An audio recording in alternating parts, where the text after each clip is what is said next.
Bienvenidos a un nuevo podcast de TNX. Hoy tenemos un invitado muy especial que seguramente los vamos a aprender y sacar provecho de más. Mauricio Calvo. Mau, muchísimas gracias por estar con nosotros. Te agradezco muchísimo. Pura vida, man. De verdad. Queremos comenzar sabiendo un poquito de quién es Mau.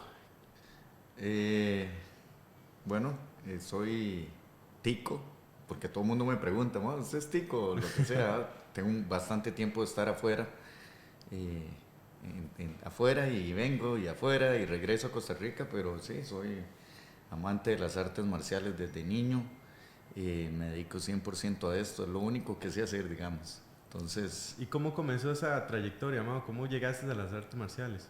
desde niño mi mamá me metió a los 5 años. Yo soy, digamos, hijo único. Y todas mis primas le decían a mi mamá, hey, ese está tirando para el otro lado. Y me metió a taekwondo y ahí me comenzó a gustar. Después karate y ya luego hice transición, kickboxing, boxeo, muay thai. Y ahí ya o sea, desde los 5 años nunca he parado en mi vida. Buenísimo, Sí. increíble. ¿Y cómo fue esa transición deportiva? ¿Cómo comenzaste a competir? ¿Recuerdas tu primera pelea? Sí, a los 12 años. A los 12 años tenía un año menos, pero me llevaba peso, era más alto. Me ganó, perdí. ¿Y en qué disciplina? ¿Qué fue lo que competiste? Peleamos kickboxing. Sí. Súper. Y no, la recuerdo, estaban entrando en séptimo, creo que era que estaba, y me encantó, y ahí fue donde comencé. ¿Y quién fue tu primer entrenador de kickboxing? Era un señor del barrio, entonces algo pequeñito, ahí comenzamos en el barrio, por decir, y después ya me fui a San Pedro, estuve al frente de la UCR, donde era Evolution y todo esto. Entonces ya me hice un poquito más pro. Viajé a Estados Unidos a los 18 años y ahí entrené, ahí fue donde como que me hice el clic de esto es lo que de verdad quiero hacer, porque era muy niño y ya salí del cole, me fui a Estados y comencé a entrenar allá. Ya había algo diferente, digamos. Claro. Sí. ¿Y cómo fue ese salto? Digamos, ¿a qué edad comenzaste a pelear profesional? Pro como es que en ese tiempo uno no sabía ni que era pro. Sí, era mandarse a pelear. Sí, a veces espinilleras, a veces sin espinilleras, a veces me acuerdo unos guantes que me pusieron que eran como 18 onzas y era pro, digamos. Entonces o sea, en un principio no se diferenciaba tanto no había una estructura. en pro o amateur, sino era espinilleras, sí, espinilleras. Uno escogía ahí mismo, le decía, ¿qué? ¿Con espinilleras? Sí, con espinilleras. ¿Qué? Y así, no, yo sin espinilleras, ok. Entonces uno, para jugar un poquito más de gallo, sí, bueno, sin espinilleras o cosas así. Pero sí, digamos, 15 años, más o menos, a los 15 años. A los 15 ya comenzaste, digamos así, ya tope. A pelear, sí. Y en Estados Unidos ya desarrollaste, digamos, ya una forma más profesional de competir o de prepararte para en Estados Unidos vi lo que era una academia, ya un entrenador o algo más pro, porque en el barrio era diferente. Claro. Era en un garaje, cosas así. El otro era ya en un gimnasio, que ahí fue donde me motivó a ir al frente de la UCR. Sí. Claro, por supuesto. Sí. ¿Y cómo fue esa transición? Porque estuviste muchos años entrenando en Tailandia, ¿verdad? ¿Cómo fue esa transición? ¿Qué te animó a animar a irme hasta allá? Sí, de este gimnasio habían ido un par de personas, pero habían ido como 15 días y después otra persona fue como 3 meses o un mes y medio por ahí, y me motivó. Lo que pasa es que de un solo yo dije, no, uno siempre la espinita, entonces pero yo no me voy a ir 15 días ni yo voy a irme más. Claro. Y entonces traté de quedarme un tiempo, fui como 4 meses y al año siguiente volví, fuimos 3 meses y después fue ya cuando nos quedamos. O sea, habíamos ido 2 veces antes como de 3 meses y la tercera vez ya nos quedamos ahí años, digamos. ¿Y en esa época cómo es la experiencia de vivir en Tailandia, entrenar en un gimnasio de Tailandia con tailandeses? ¿Cómo es la gente? la sociedad. Sí, digamos, en Tailandia, eso era lo que me llamó la atención, que era como el fútbol acá. Entonces, eh, el solo ver el hecho de que los peleadores dormían en el gimnasio y se levantaban, entrenaban, volvían a dormir, se volvían a entrenar y luego a dormir, o sea, comer, dormir, entrenar, y dentro del gimnasio eso fue lo que más me llamó la atención, ¿verdad? Uh-huh. Que era como, uno como turista iba y trataba de copiarles eso, hasta que en la tercera vez yo dije, no, yo quiero hacer eso igual que ellos, entonces viví con ellos, entonces ya yo no alquilaba afuera, sino en un campamento, con Marcela, mi esposa, y ya viviendo ahí, haciéndolo full time, como se dice, ¿verdad? Que es la manera de vivir allá, es eso, uno entrena sus 6 horas, 7 horas, y es para generar dinero, peleando y poder vivir. Entonces, o sea, literalmente viviste como un tailandés. Sí. Te mandaste a tratar de sobrevivir a puras peleas. Sí, y así lo hicimos. Así lo hicimos por lo menos unos 5 años. 5 años. Unos 5 años me recuerdo que, o sea, el gimnasio le daban los tailandeses, le daban 2 comidas. Entonces, en la mañana y en la noche. En la mañana después de entrenar.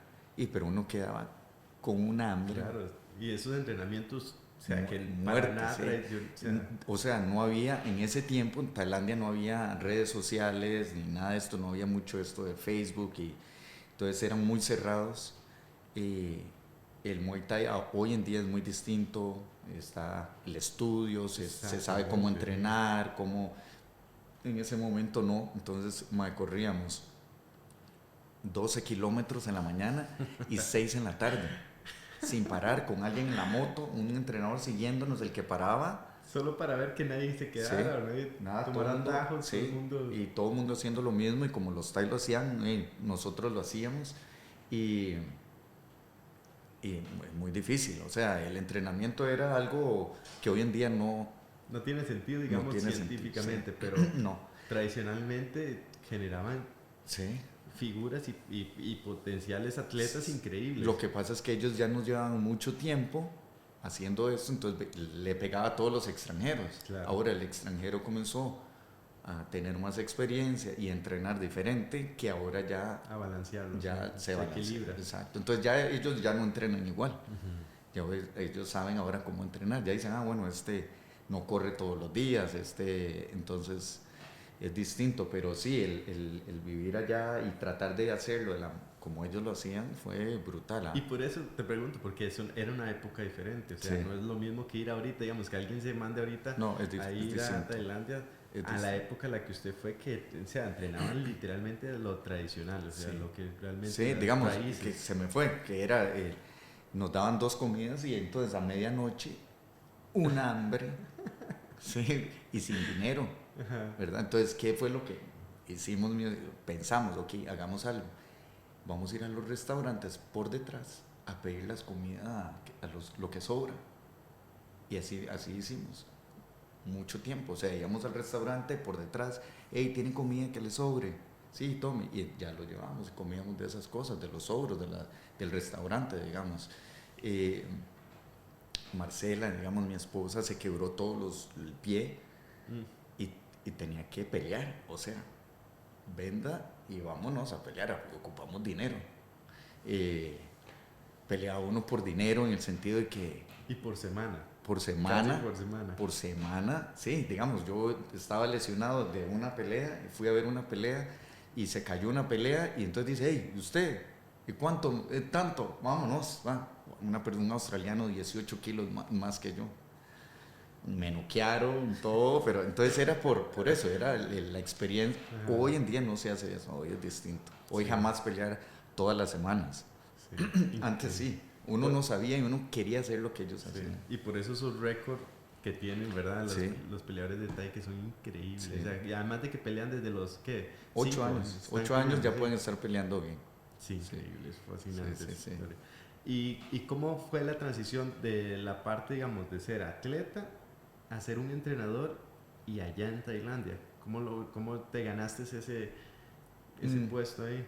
Cuando fui a Tailandia yo ya era entrenador aquí. Acá, sí. Sí, y no, poco a poco me fueron dando, o sea, el entrenador principal me dio la oportunidad y me dijo, bueno, vamos a ver si quiere la gente entrenar con usted, porque ellos sabían que yo ya era entrenador. Uh-huh. La gente va a Tailandia a entrenar con Thais, por supuesto, no con sí. uno. Además de que debe haber un recelo también entre ellos de que un extranjero no venga sí. a quitar un puesto, digamos, de sí. un local. En el 2010 que me hicieron entrenador, yo fui el tercer extranjero en que me dieron la oportunidad. Había un francés y un canadiense en todo Tailandia y yo en el sur. Y sí, muy difícil, o sea, en el sentido que me acuerdo que la primera vez que yo iba a ser entrenador ahí, nadie quiso conmigo. Le decía al entrenador, dele, con Mao. Y ellos, no, yo me espero. Querían, sí. Ni los padres querían aceptar. Nada. Y un proceso hasta que ya uno, ahí se la... Pero el cambio entrenador y peleador yo lo hice, o sea, fui peleador y entrenador al mismo tiempo. Entonces yo me acuerdo, inclusive aquí en Costa Rica, que llevaba a los peleadores a Panamá. Digamos, me acuerdo una vez, eran 10 peleadores. A los 10 los vendé, a los 10 les hice esquina y la estelar era yo. Entonces era como, ok, ya ahora me toca a mí y voy. Y lo vendaron por lo menos. No, yo me vendo, ajá. Igual fuimos a Estados Unidos y yo no iba a pelear. Iba Marcela y otros ticos y al final todos, ay, pero pelee, ya usted está aquí. Bueno, voy a pelear, ¿no? Y peleaba también. Entonces era como, sí. Como lo hice, la transición la hice siempre peleador, entrenador al mismo tiempo hasta que ya me volví viejo, digo yo, y ya no, solo era entrenador. Increíble, sí. ¿Y cómo logras interrelacionar ese rol, digamos, como entrenador, como empresario, como administrador de su propio negocio y el familiar? Porque ahora no solo estás con Marce, sino además tienes gemelos, sí. ¿Verdad? Están chiquitillos, demandan demasiada atención. Sí, no, es difícil. Es difícil, pero toda la vida yo, bueno, y Marcela, sabemos que todo, si uno quiere llegar lejos, se ocupa sacrificio. Eso es en mi familia y ahora mis hijos lo saben. Sacrificio, papá se tiene que ir a trabajar. O sea, fuera, no sé, he estado 10 meses fuera de mi casa, ya con mis hijos ahí y me tuve que ir 10 meses. Entonces el sacrificio es todo, es lo que yo siempre digo, el sacrificio es lo que lo lleva a otro nivel. Entonces mis hijos igual lo entienden y saben que, ok, es un sacrificio que estamos haciendo porque papá quiere llegar a tal lado, y lo hacemos con ellos. Sacrificio de que mis hijos no quieren ir a natación, bueno, disciplina, vamos, hay que ir, aunque no queramos, hay que ir a fútbol, a jiu-jitsu, lo que sea. Entonces, el balance es un poco difícil en el sentido que me tengo que ir. Pero cuando estoy aquí con mi familia, les dedico el 100% a ellos. Entonces, trato de hacer un balance ahí. Sí. Además de ese valor del esfuerzo, ¿tienes algún otro pilar ahí que te sostiene como persona? Sí. Que te haya forjado las artes marciales. Perseverancia y resiliencia, las dos. Sí. Eso lo tengo bien claro también, porque siempre van a haber obstáculos y nada bueno es fácil. Entonces todo está difícil, cuesta arriba o estamos en un momento complicado, pero sabemos que tal vez hay que pasar ese momento complicado para poder llegar más lejos. Nosotros desde que éramos peleadores en Tailandia aprendimos eso, como me hicieron primero vivíamos con los thais, nos moríamos de hambre y todo así.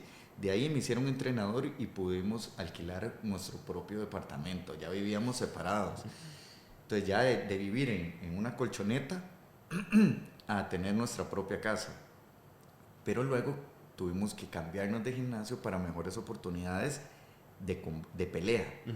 Pero tuvimos que volver al colchón. Entonces sabemos que, ok, estábamos ahí durmiendo en una camita, hay que volver al colchón para poder crecer.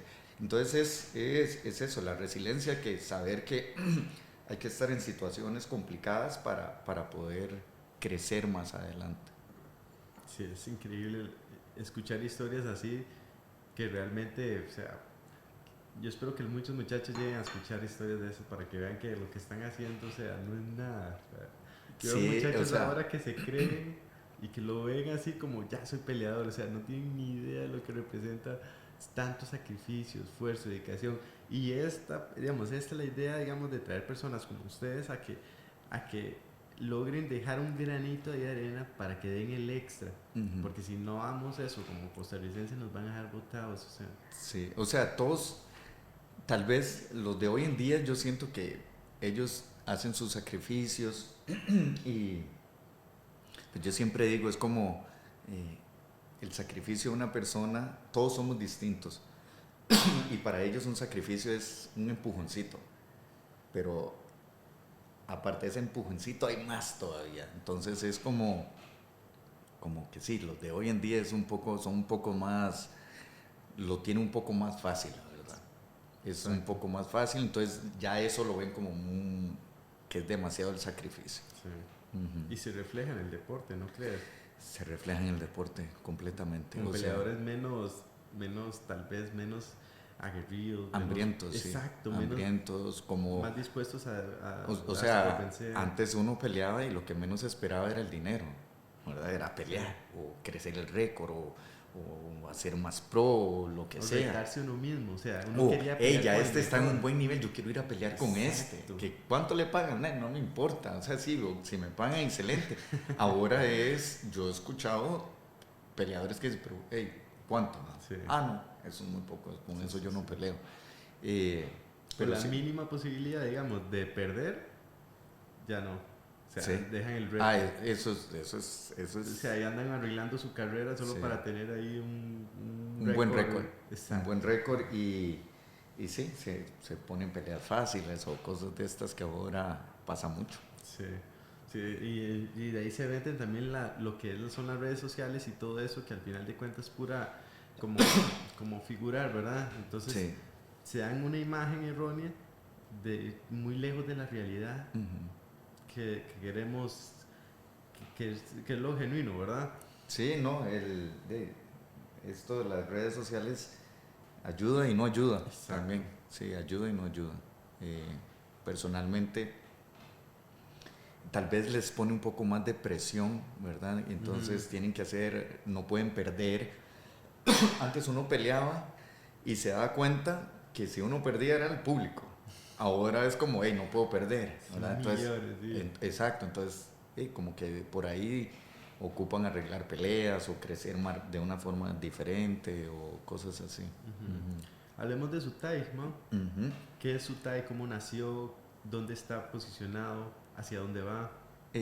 Bueno, Sutai inició aquí en Costa Rica en el 2008 y en el 2014 abrí el gimnasio en Tailandia y lo llevé a Tailandia. Digamos que lo hice un poco más profesional y conocido mundialmente. Entonces llegó un punto, digo yo, que Sutai era más conocido mundial que en Costa Rica, ¿verdad? Estoy Porque, seguro que muchas personas de Costa Rica no tienen ni idea de exacto, la dimensión de lo que es Sutai. exacto, no, pero digamos, en Europa, Australia, Estados Unidos, todo eso fue lo que me ha abierto el mundo. De hecho, las puertas del mundo por Sutai de Tailandia. Si me hubiera quedado aquí, aquí sigo, yo Sí. creo. Pero sí, en el 2014 hicimos Sutai Tailandia y está allá. Obviamente también está aquí. Hasta el día de hoy está en Tailandia y está aquí. Siempre me gustó el de acá, siempre me gustó como hacerlo underground, digamos, como Ujú. más de peleadores. Nunca me interesó el dinero. Entonces éramos máximo 20 alumnos. Muy familiar. Eh, no, era como aquí vienen solo los que quieran pelear. Ujú. Hasta, hasta hace un año más o menos que, que lo expandimos, hice otro gimnasio de pesas, On Top se llama, y lo metí adentro de ahí, entonces ya es Más más abierto, comercial. más comercial, Ujú. ya como para todo el mundo y sí, seguimos ahí con con el flow de pelea, pero cualquier persona puede practicarlo, ¿verdad? Sin ningún problema. Sí. Pero Y, sí. bueno, ahorita estabas hablando que el Muay Thai te abrió la oportunidad a nivel mundial. Háblanos un poquito de a dónde estás, porque la gente no tiene idea que tenemos entrenadores de tal alto calibre que tiene peleadores, digamos, a nivel mundial en los primeros, digamos, como en UFC, en las mejores ligas de Thai o kickboxing. Sí, no, teniendo el gimnasio en Tailandia, comencé como a apoyar mucho al latino. Eso fue como lo primero que hice. Entonces habían argentinos, españoles, peruanos que no iban a Tailandia por el miedo al idioma, a que no sabían qué toparse. Y, y hice una comunidad latina, digamos. Entonces ya se expandió, venían un poco también de europeos y todo esto, pero me di a conocer más en el Suramérica, en todo este lado, y venían peleadores profesionales. Y ahí es donde me abre las puertas, digamos, para estar en Estados Unidos. Me salió oportunidad de ir a México, a trabajar, viví 3 años en México. Y ahora estoy actualmente en Estados Unidos. Y dirigiste la selección mexicana de Muay Thai, ¿verdad? Sí, necesito agua. ¿Tomas un poquito de agua? Sí.